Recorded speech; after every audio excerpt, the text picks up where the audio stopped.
Hey friends, thank you so much for clicking on this video. This comes from a recent episode on the line with Forrest. You can find that channel in the description of this video. I do hope that you give them a follow. I'm on there quite a bit.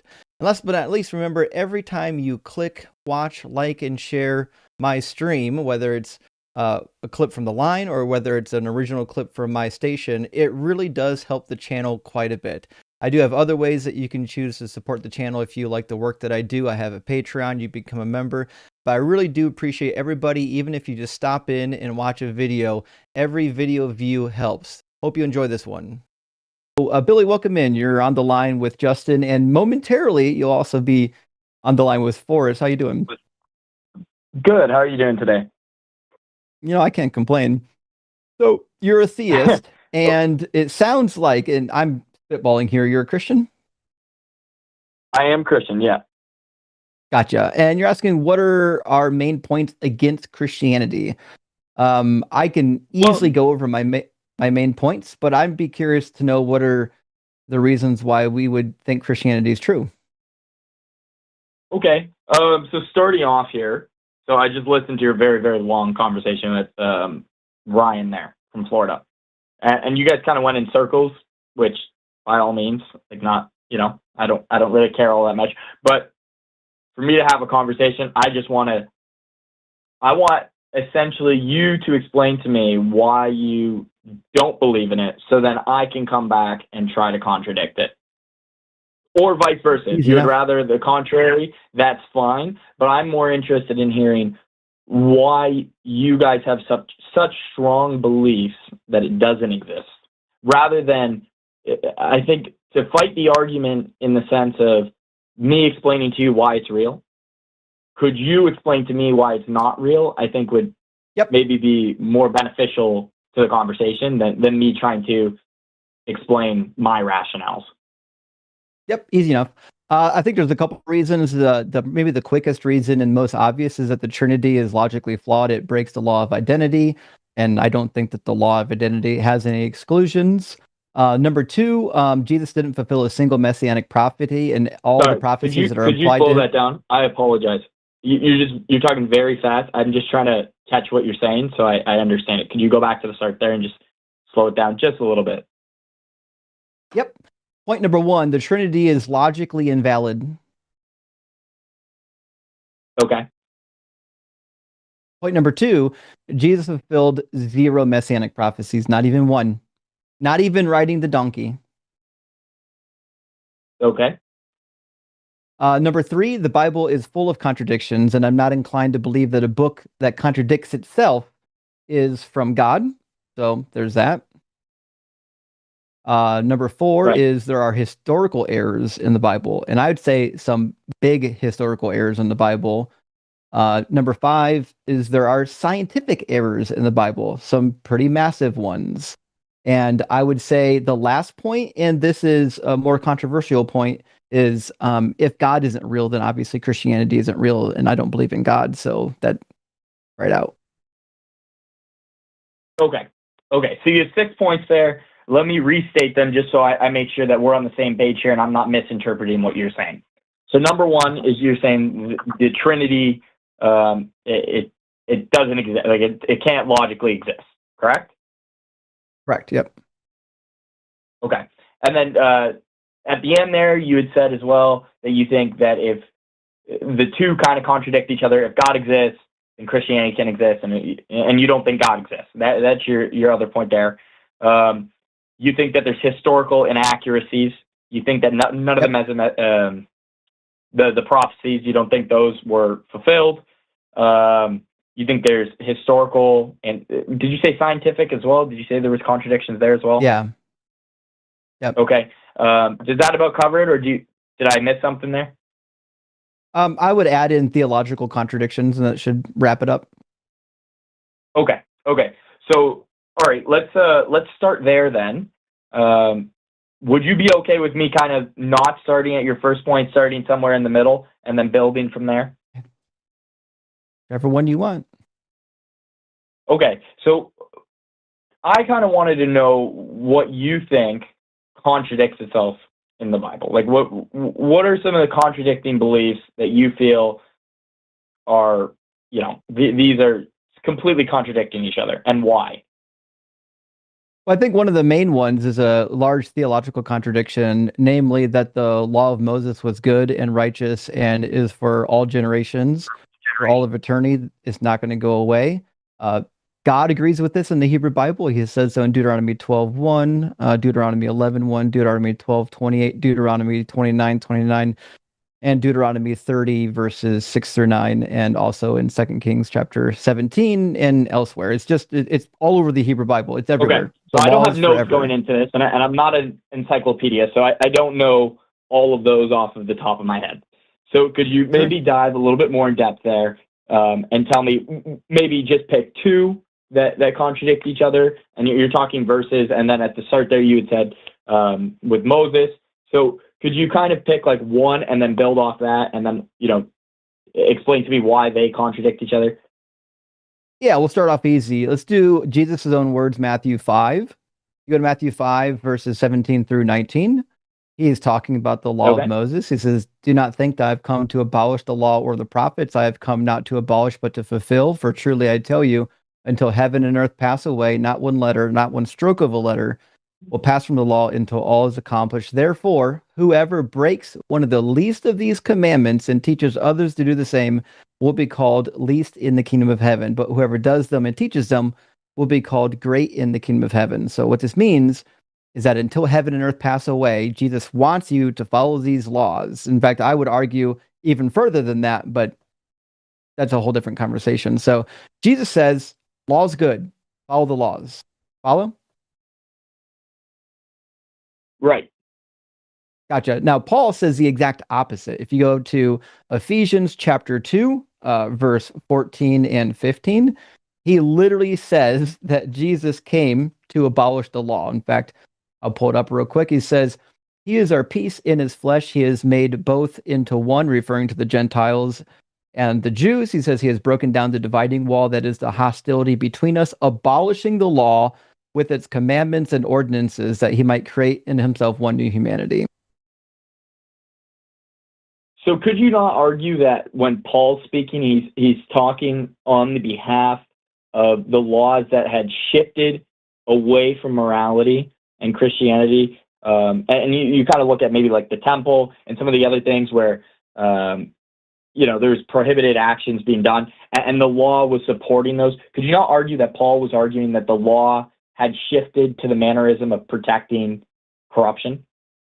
No, that's not in Jesus's words or in the Hebrew Bible anywhere. That's simply an innovation by people who didn't like the law. And once Jesus was dead, they're like, "Hey, do we really need this thing?" Right. So, but the whole Bible in itself is based on interpretation. So, I mean, if it's you not. read two verses, like how do you find that those two directly contradict each other based on your interpretations? Oh, Are you easy, saying because that Paul? words mean things, right? When Jesus says, "I did not come to abolish the law," and then Jesus says, or Paul says, "He abolished the law," it's a direct contradiction. Word for word contradiction. Right. Okay, but I mean, you're talking about two different apostles speaking. I Um, know. That's the problem. from yeah, but I mean, you would expect that their words wouldn't be identical, and I wouldn't say that's a direct contradiction I where didn't the say one is saying identical. to uphold the commandments in referral to the commands that God made, and then the laws that he's saying need to be ripped down or differentiated. He's talking about a societal legal system, not the Ten Commandments, Oh, he didn't like say that. holy divine Nope. instructions. Wrong. Paul never once said only some of the laws. He said the law and its commandments and ordinances. That's the entirety of the law. That's why he says in Galatians chapter 3, verse 23, that the law was a temporary schoolmaster. Paul says that this law code that was given to Moses, is abolished. Jesus said no. Okay.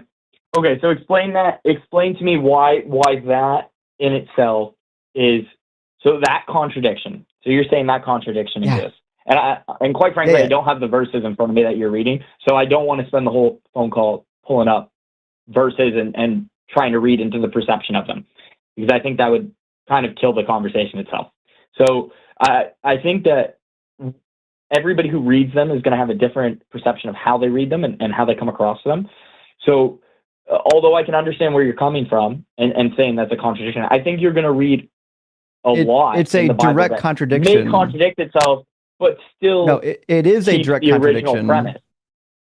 Jesus says that the law is not abolished. Paul says the law is abolished. It's a direct contradiction. Right, but why? Okay, so how does this prove that Christianity doesn't exist? I didn't say it did. I have no idea. The main topic point that I'm trying to get to is how does this contradiction... I never said that this one contradiction disproves all of Christianity.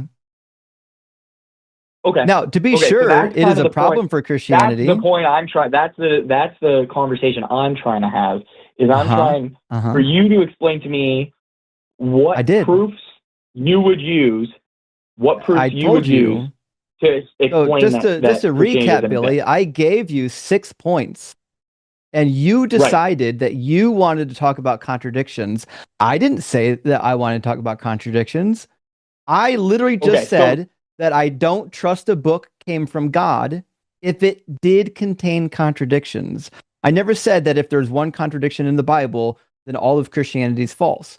Contradictions in the Bible. But these are different authors from different time periods. Was merely one bullet point in all 6 of my bullet points.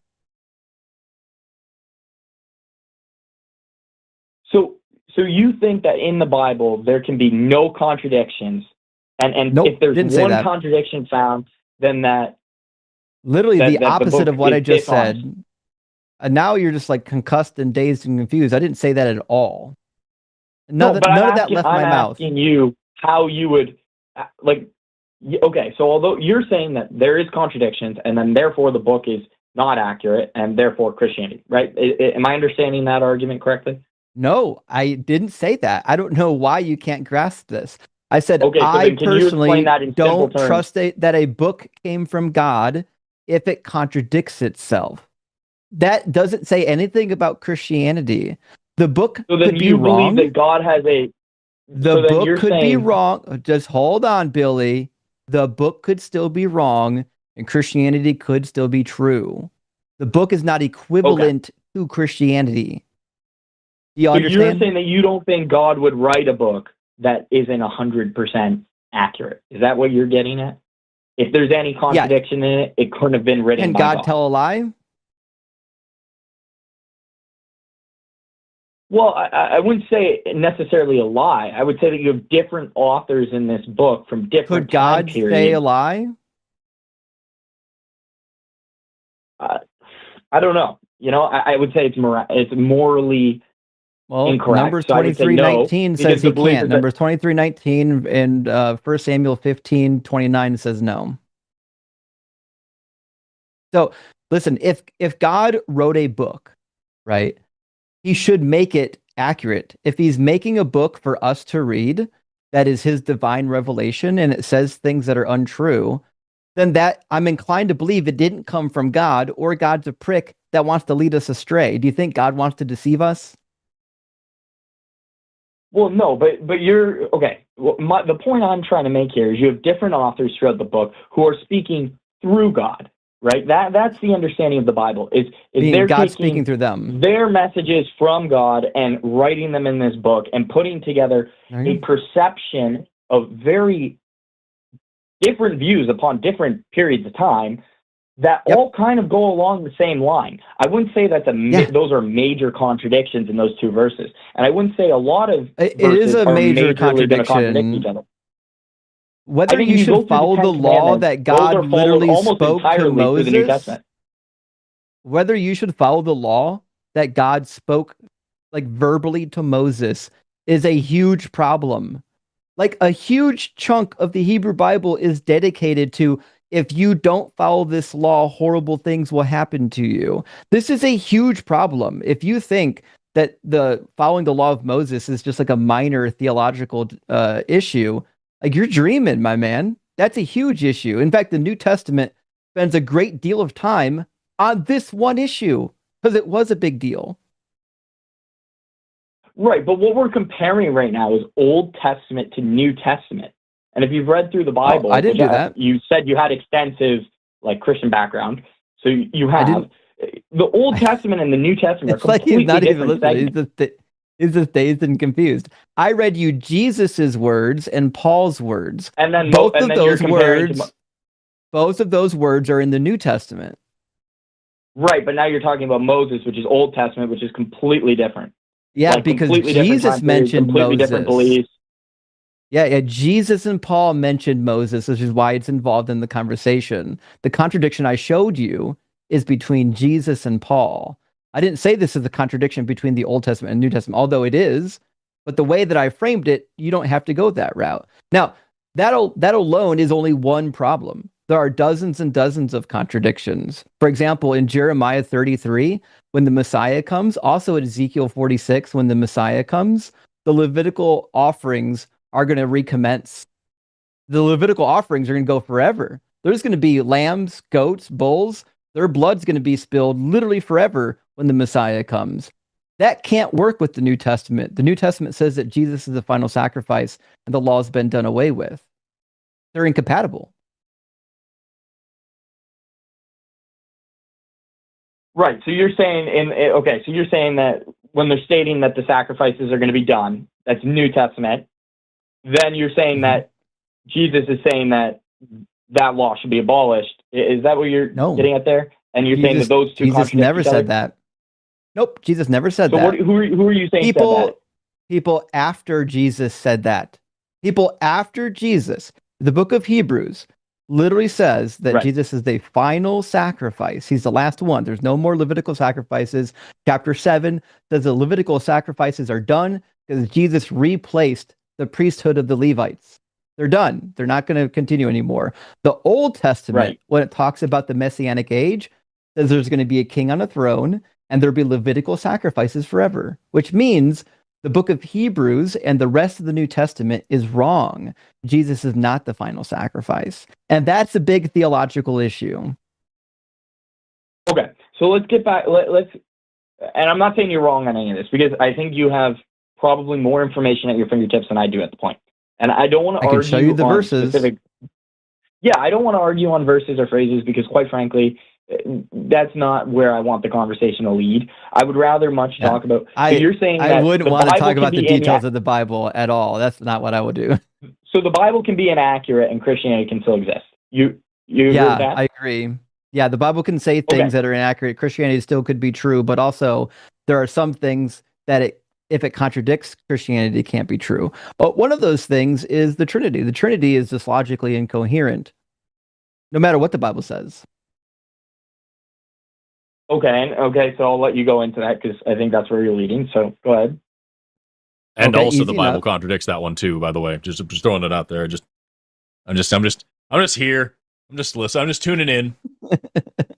I called to talk to you, Forrest. I talked to you on Jimmy's show, and we didn't get much of a chance to talk, actually. I thought you were pretty reasonable, and you guys don't mute as well, which I really respect, so I want to say thank you. I've got you fooled. I felt that you didn't, you weren't very disrespectful there. I was given a chance to speak, and I think that's pretty reasonable, so thank you for that. Okay. That's what I'm here for, yo. So go ahead, Justin. Sorry for cutting you off there. It's fine. Premise 1, to be 100% of something, you have to possess all of its necessary characteristics. Yes or no? Say that again. Sorry. To be 100% of something, you must have 100% of its necessary characteristics. So if I took this pen and I removed the ink, I just took the cartridge right out, would this still be 100% of a pen, or would this be part of a pen? It'd be a pen without ink. So it would be part I get of where a you're pen. going. Okay, so you're saying that for something to be 100%, you would need 100% of it to be true. Okay. You got it. Okay. Premise number 2, if you lack 100% of something, either you're not identical to it, or you've got a category Like there's a category where you could be something and be different. Like you can have two pens, and maybe one pen has a cap and one pen doesn't have a cap, but they both have ink, right? Right, and you have this in Christianity too, because you have all different segregations. We just need a yes or no to the premise. So premise number 2. Yeah. Understood. There you go. Okay, premise number 3: God's necessary qualities include being all powerful, maybe omnipresent. You can disagree with that one if you think, and also all knowing. Agree? Okay. Premise number 4: Jesus does not possess all of those qualities. He's not all knowing, and he's not all powerful, and he's not omnipresent. Right. Okay. So that's your premise. The conclusion is that either Jesus is not 100% God, or he's a different God with different necessary characteristics. Right. So I think there's a lot to go off of that topic. Your first 3 premise, I think most people would probably agree who are Christians, who would say across the board, yes. Yeah. Right? And then I think the argument starts New Testament with Jesus, because that's where a lot of contradiction comes in. I think that's the New Testament of the Bible is where a lot of people start saying, yes, Jesus has came, or no, Jesus hasn't came. And basically everything from that point is where I think you start to get in the area where people actually have debate and discourse. And I think what do you think premise 4 is? Did you write premise 4 down? As well. Sorry? You were talking about premise 4, and then you went off and started yapping about something that's not premise 4. Premise 4, I'll read it back to you. Premise 4 is that Jesus does not possess the necessary qualities to be God. Namely, he's not all-knowing, he's not all-powerful, and he's not omnipresent. So, is that the one you disagree with? Right. So I'm not necessarily disagreeing with that. I'm asking you more so explain to me why that is such. So like the first 3 premises, I would argue 4, I would agree with. The last one is that's where I think we could have a conversation. Whereas maybe I might even be wrong on it. I don't know. So that's the question where, to me, that's the conversation. We're with you now. We're with you. Okay. If you disagree with the premise, you just have to say, show me the support for that premise. And who's ever arguing with you will do that. Okay. So now if you go to Matthew 24, verse 32, or is it 36? It's in Mark 13:32, but it's also in Matthew 24, I believe, in verse 36. But it's the same story, different author. He says, about the day or the hour, no one knows, referring to his return. He says, about the day or the hour, no one knows, only the Father in heaven, but not the Son. So that means Jesus doesn't know something. Right. Okay. But we're also going back, we're quoting the Bible. We're saying Christianity can exist, but also that the Bible can be inaccurate. So my question is more so on the premise of, do you believe that there is a creator, period? Say it's any religion. Do you believe that we exist here just poof, one, like, we've been here forever? Or that's kind of where I'm going back to. And I think that's where it all leads to me, is if there was a creator, I personally believe there has to be something, right? And Catholicism makes the most sense out of all religions, I think. And then, obviously, there is questions as to, as you said, contradictions in the Bible and such forth. Catholicism makes no sense, first of all, because Christianity is false, right? Until Jesus fulfills even one messianic prophecy, he's not a Messiah, and Christianity is not true. Also, cannibalism is fucking wild as part of a religion. I mean, it's pretty ballsy. Literally a cult of human sacrifice. It's not a religion that abhors human sacrifice and says that it shouldn't happen. It is a religion based around along the idea that one human sacrifice was successful, and now you need to feast upon the corpse of the sacrifice. Yeah, like he literally spent like half the Old Testament chastising the Israelites. It was like this child sacrifice business is horrific. In fact, in Jeremiah it says it never even crossed my mind. And the New Testament, But God there's like, a I'm gonna difference fucking between kill my son. Catholicism and Christianity. There's a big difference between those two. Do you know what's crazy? The only people I ever hear saying that are Catholics and like super evangelical Christians, like born again Christians. I am Christian. I'm not Catholic. If Christianity, I didn't say you were. Catholicism and Christianity. Oh, I thought he was. I thought he said he was. So, like, if Christianity is not true, you did say that Catholicism is the most logical one. So it's weird that you're not Catholic. Right. That's what I was. No, I said that Christianity could exist without the Bible. So I'm clearly not a Catholic because Catholics. He literally just said that Catholicism makes the most sense, but that's beside the point. I meant Christianity. I apologize if I misspoke. You might have meant Christianity. That's fine. Okay, so the reality is, Christianity, on the face of it, just isn't true. Until Jesus comes back and fulfills even one prophecy, like that clown is not the Messiah. He didn't even get his second coming right. He said his second coming was going to happen within the lifetime of his disciples, and then he fucked off and didn't come back.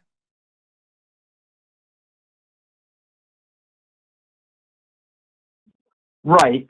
Okay. But so you're going to prophecies and you're saying they haven't happened. So like the whole idea of things are going to happen is a big thing in the conversation with Christians. And what at what point are these things going to happen? Because like this book is over a span of like 1,000 years or maybe more. I'm not exactly certain on it. So like these things are happening over very large periods of time. So because nothing's happened today doesn't mean that nothing's not going to happen tomorrow. I didn't say not a single thing ever came true. I said Jesus fulfilled 0 messianic prophecies. They didn't come true, not one of them, not even the ones that the New Testament says he did. The New Testament alone has like 32 prophecies just in the Gospels. Again, it's 0% accurate. If you ask the question, how many prophecies did Jesus fulfill? The Bible is going to say like 45 of them. The truth is 0. There are 0 prophecies he fulfilled. Maybe the only prophecy is Deuteronomy 13, when God says he'll send a false prophet to test his people. I'm just curious. I have my computer at hand here because I don't have a ton of notes like you guys do. So I'm just looking at some of this here. So you're saying that no prophecies have been fulfilled through the Bible at all whatsoever. Exactly 0 prophecies did Jesus fulfill. This is where listening is really good for the conversation. Okay. I understand what you're saying now. So you're saying that Jesus fulfilled no prophecies. There you go. So if there was prophecies fulfilled through the Bible, now what I'm asking is, so let's say that segments of the Bible are accurate and segments aren't. Okay? No. There could still be the existence of Christianity. That's not disproving Christianity to me. That's just proving to me that the Bible might be inaccurate in places. Nope. Christianity is still dead on arrival for the other reasons that I gave. Because 1, it disagrees with the Old Testament. 2, the Trinity is logically invalid. And 3, Jesus is dead and he fulfilled 0 prophecies. 0. Well, I mean, like there is prophecy that I think was fulfilled through Jesus' time, like Jesus being born to the Son. Now that's under the idea that you believe that Jesus was born, being born as a virgin son, right? That's one of the prophecies that was prophesied. That's not a prophecy. Well, I mean, the virgin birth was definitely a prophecy. It's definitely not. That's was a prophecy. Definitely not. How much you want to bet on it? I'll Venmo you $100 if you can find it for me. I don't need $100. I'm good. I just I think it's a bad reading of Isaiah chapter 7. I know it's well known. That's why it's so embarrassing for Christians, because they haven't taken 5 minutes to go back to the Old Testament and read the prophecy. If you go back to Isaiah 7, the prophecy is to King Ahaz, and it's about a woman who's alive during his reign, and it's about a child that was born during his reign, and it's not about a Messiah.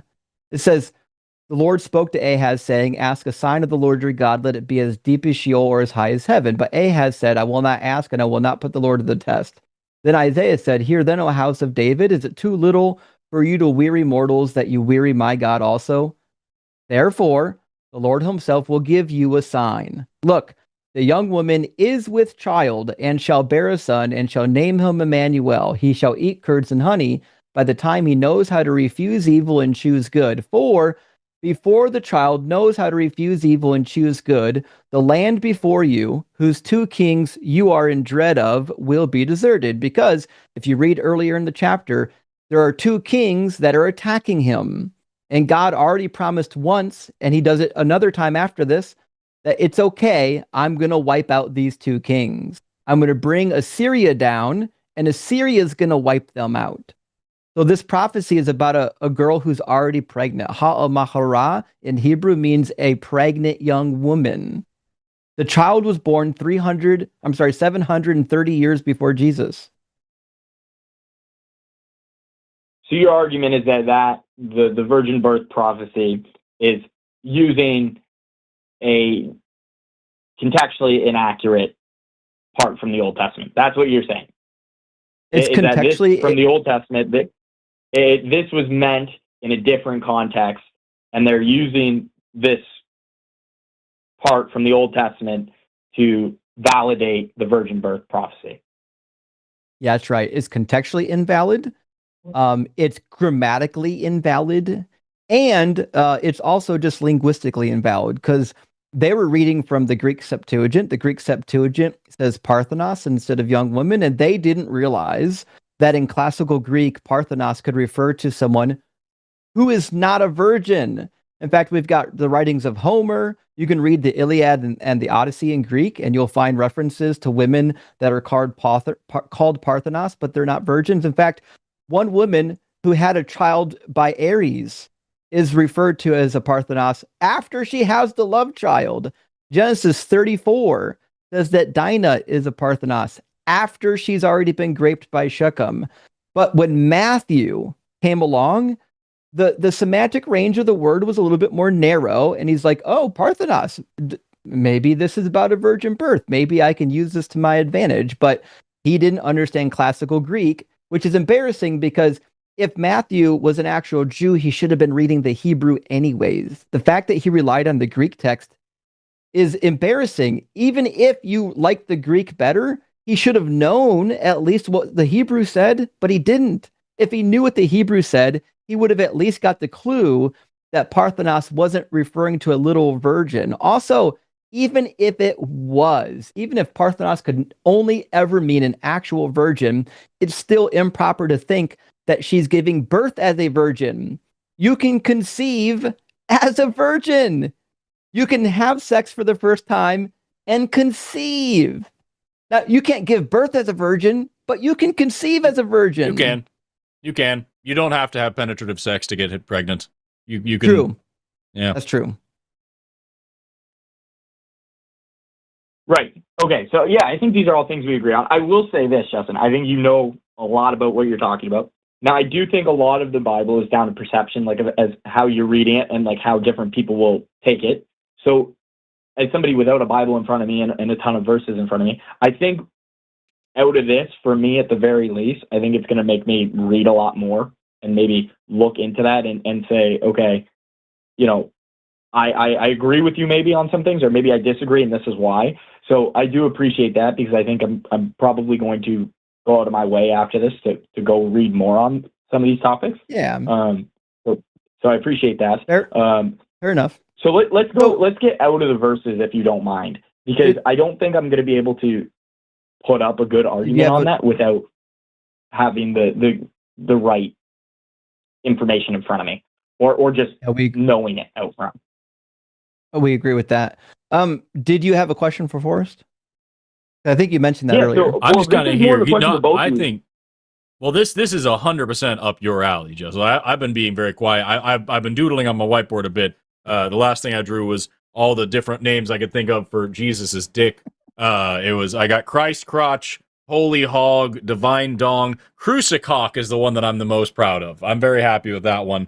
And then of course penitent python. And I named him the Prince of Peen. So that's what I've been doing this time. Prince of Peen, and that's but that's all because Justin, you're beyond. You are more educated in this than I am in most things. And so, like, I think this is really your call. But, Billy, if you have something specifically for me that you think I could do, I'm happy to talk to you. But you have an actual fucking Bible scholar here next to me that has studied this way more than I have. I think there's two things that I think I have one question here specifically for Justin, and then I think I'll lead into more of an open conversation, maybe with all three of us. So the one thing I have for Justin here, so you said that you had a pretty, like, I listened with your call before with the guy from Florida, and you said you had a pretty extensive, like, church-going, gospel, all that kind of stuff. You've done it. What was it for you that drove you away from it?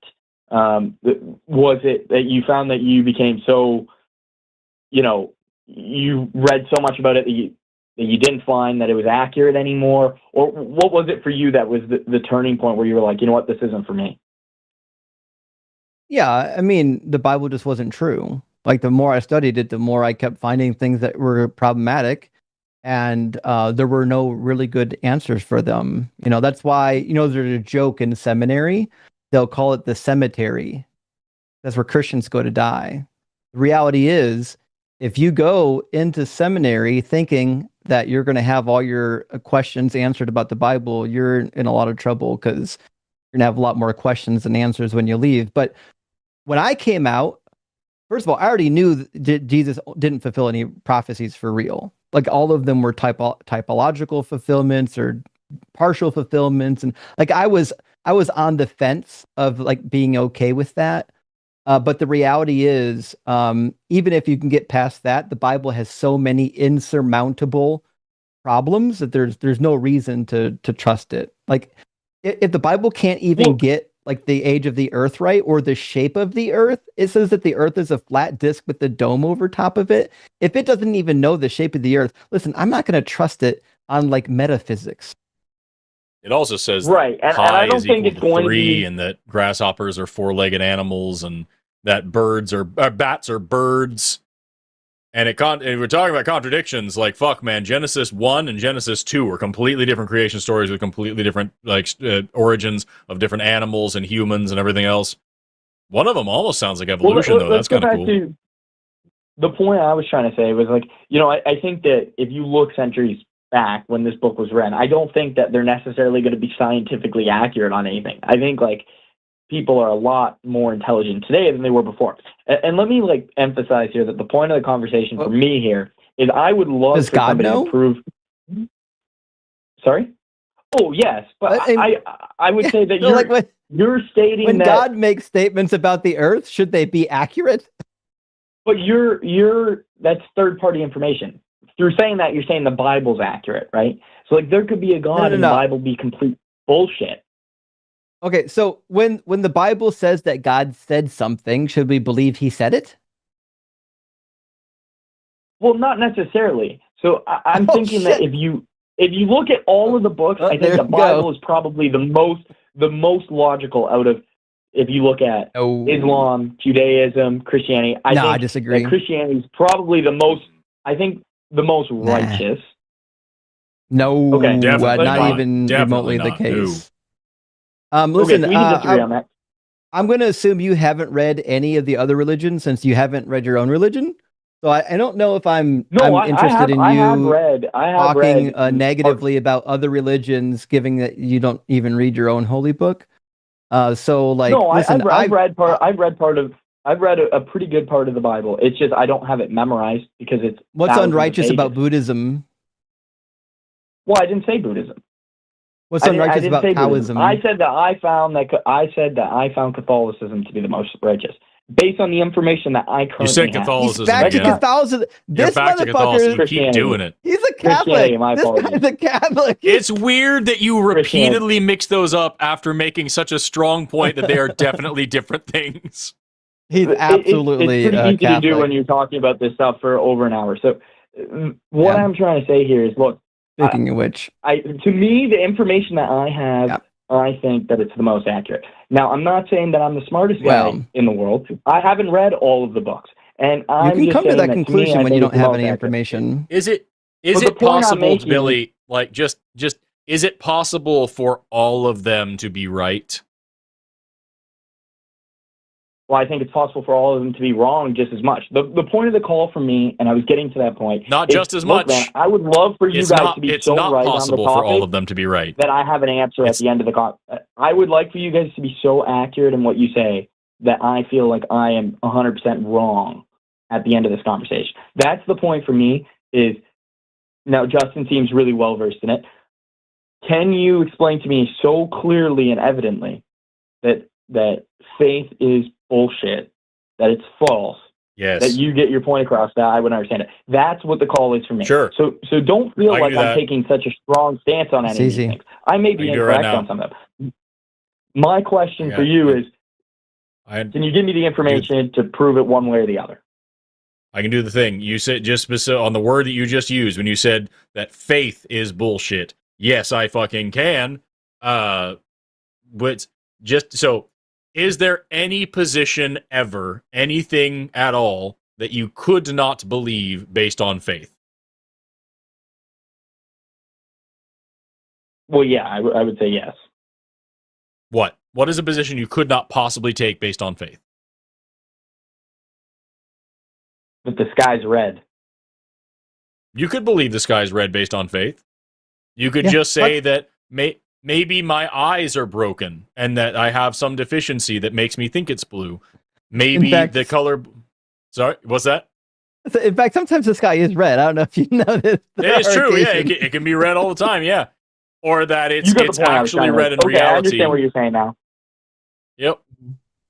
So is there anything at all that you could not believe based on faith? Realistically, you're saying that people would believe in anything based on faith if it was presented to them, and it could be completely inaccurate, but people would say that, oh, I believe this because it's faith. Right. And meanwhile, is there anything you couldn't believe based on evidence and reason? No. And I think that's the big thing for a lot of people that...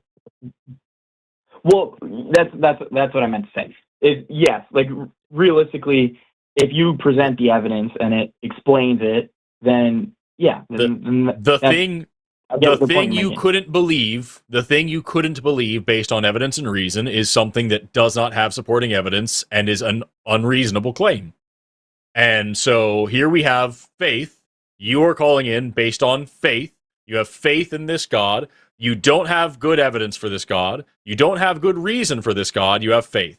And I'm telling you that's not good enough.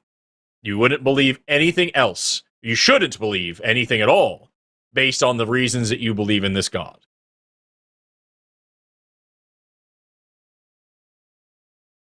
Okay. So yeah, I think that's a good argument. I think that's more or less the reason why I called in, was to hear the other side of the argument. And I think when you're surrounded by people who say it one way, I think it's good to talk maybe to the people on the opposite side of the angle and explain why, have them explain why that's inaccurate. So that was kind of my point in calling, was I wanted to understand where maybe you guys come from.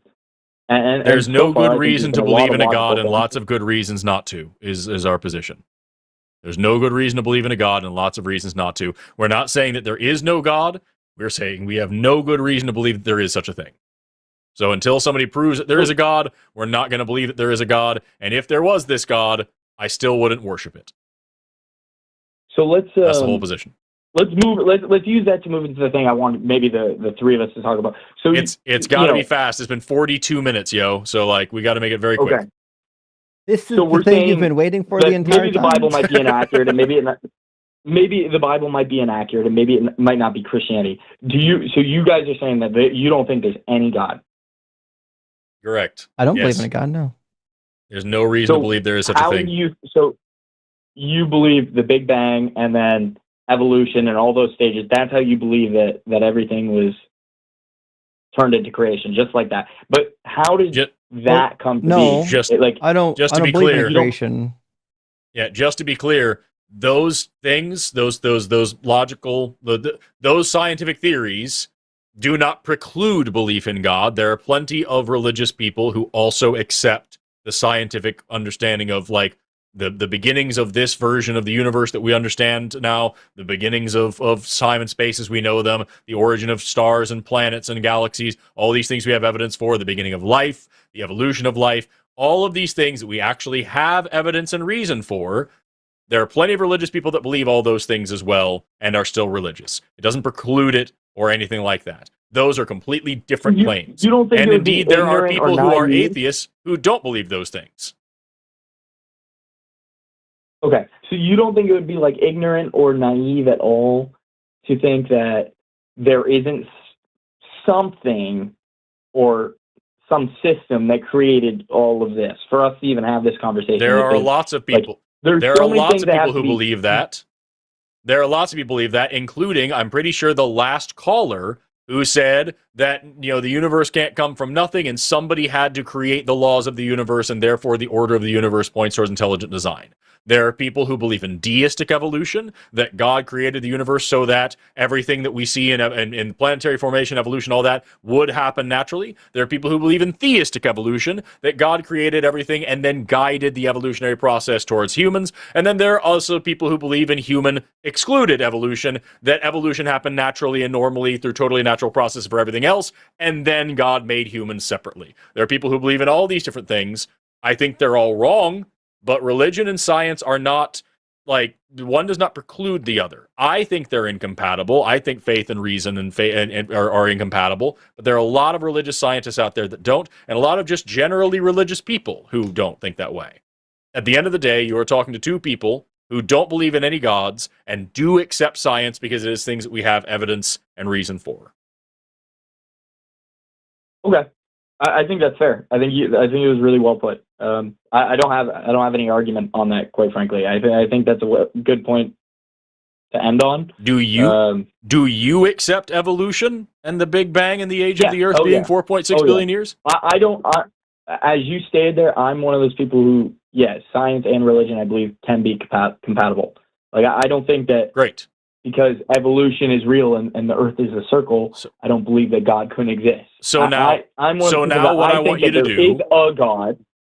So now what I want you to do is just take the same standard of evidence and reason that we use for things like evolution and the shape of the Earth and the age of the Earth and the Big Bang and all that stuff and apply it to your religion. And when you are consistent with evidence and morality or your religion will disappear. I think that's what's going to happen. Anyway, with that, it's been 45 minutes and we got a lot of other calls waiting, so we got to move on. All right, all the best. I appreciate it. Thank you for being respectful, guys. Hey, thanks for coming up, Billy. Not much to it. We know that it's daunting to calling into a show like this, but you handled it well.